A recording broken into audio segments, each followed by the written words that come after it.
नमस्कार दोस्तों। लगता है जम्मू कश्मीर में कुछ चीज़ें रॉकेट स्पीड से होती हैं।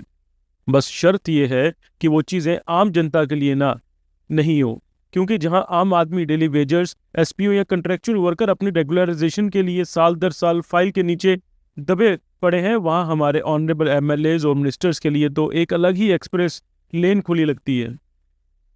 हाँ, आज बात करते हैं उस खबर की जहां एक हाउस कमेटी ने रेकमेंड किया है कि जम्मू कश्मीर के एमएलएज की सैलरी 1.5 लाख से बढ़ाकर 3 लाख कर दी जाए। जी हाँ, डबल सैलरी।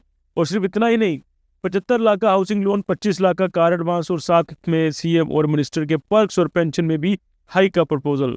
एफिशिएंसी देखी आपने?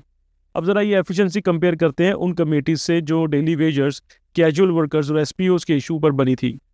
उनके लिए तो कमेटी बनती भी है, डिसॉल्व भी होती है, रिपोर्ट्स बन भी जाती हैं और गुम भी हो जाती हैं। कौन पढ़ता है, कौन इम्प्लीमेंट करता है, कोई नहीं जानता। लेकिन जब बात आती है एमएनएस के पर्सनल वेलफेयर की, तो सिस्टम इतना जिंदा हो जाता है कि फाइल सीधे टेबल पर आती है और तुरंत एक्शन।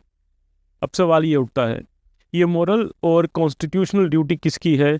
क्या लेजिस्लेटर्स का फर्ज है नहीं कि पहले उन लोगों के इशू सुलझाएं जो उनको वोट देकर कुर्सी तक लेके आए हैं? जो लोग सर्दी गर्मी में सड़कों पर काम कर रहे हैं, वो डेली वेजर जिनके पास सैलरी का कोई फिक्स टाइम नहीं, उनके लिए तो अब तक कोई सॉलिड प्लान नहीं। एसपीओस के लिए भी एक क्लैरिटी नहीं। जॉब सिक्योरिटी का तो नाम भी नहीं, लेकिन एमएनए साहब का कन्वीनियंस अलाउंस बढ़ाने का जस्टिफिकेशन आ गया। हिली टेरेन्स ऑफ जम्मू कश्मीर, वाह भाई वाह। जरा सोचिए, ये हिली टेरेन में तो वो डेली वेजर भी काम करते हैं जो लाइनमैन। वो लाइनमैन भी चढ़कर खंबे पे तार रिपेयर करते हैं। वो पीएचई वर्कर भी पानी सप्लाई करते हैं। उनके लिए कोई हाइक, कोई पेंशन, कोई हाउसिंग लोन नहीं। उनके लिए तो सिर्फ प्रोमिसेस और कमेटीज हैं, और उन्हीं कमेटीज का रिजल्ट होता है अंडर कंसिडरेशन। और आयरनी देखिए, हाउस कमेटी की रिपोर्ट में लिखा है एमएलएस को उनके पब्लिक लाइफ के एक्सपेंसेस मीट करने के लिए सैलरी और अलाउंस बढ़ाने जरूरी हैं। मतलब पब्लिक रिप्रेजेंटेटिव्स के लिए पब्लिक के नाम पर खर्च करने के लिए सैलरी डबल। लेकिन वो पब्लिक खुद जिनके लिए ये रिप्रेजेंटेटिव्स इलेक्ट हुए हैं, उन्हें उनके मसले अब भी पेंडिंग।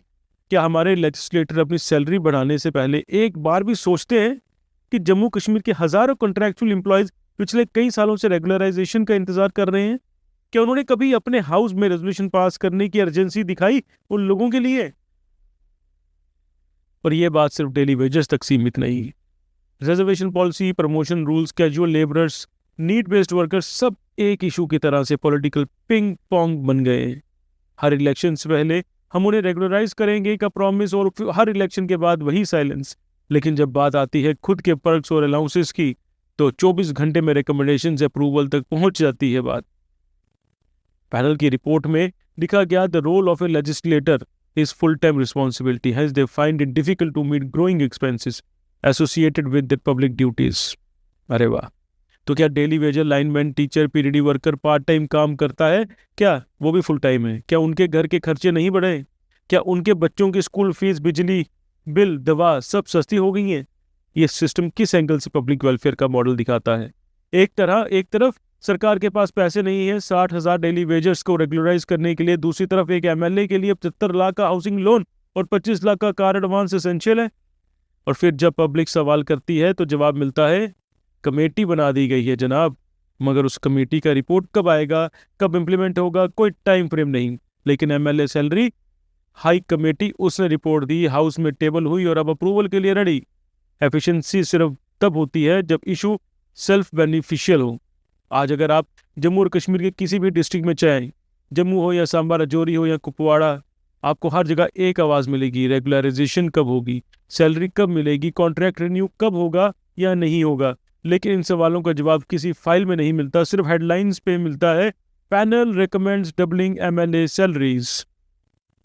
और आयरनी और सरकाज़म का एक और लेवल, रिपोर्ट कहता है ये हाइक उनकी एफिशिएंसी और क्वालिटी ऑफ वर्क इंप्रूव करेगा। मतलब पहले सैलरी कम थी, इसलिए पब्लिक सर्विस भी कम थी, अब सैलरी डबल हो गई तो शायद अकाउंटेबिलिटी भी अच्छी होगी। अच्छा, ऐसा कभी हिस्ट्री ने दिखाया है क्या? जेएनके के लोगों को अब ये सवाल उठाना चाहिए, क्या हमारा सिस्टम रिप्रेजेंटेटिव डेमोक्रेसी है या सेल्फ रिप्रेजेंटेटिव प्रिविलेज सिस्टम? क्या उनका पहला फर्ज अपने कॉन्स्टिट्यूएंसी के लोगों के मसले हल करना नहीं? डेली वेजेस के बच्चों की फीस कौन दे रहा है? एसपीओस को कब मिलेंगे बेनिफिट जो उन्हें सालों से प्रॉमिस किए गए? और अगर उनके लिए कमेटी काम कर रही है तो उसकी रिपोर्ट कब पब्लिक डोमेन में आएगी?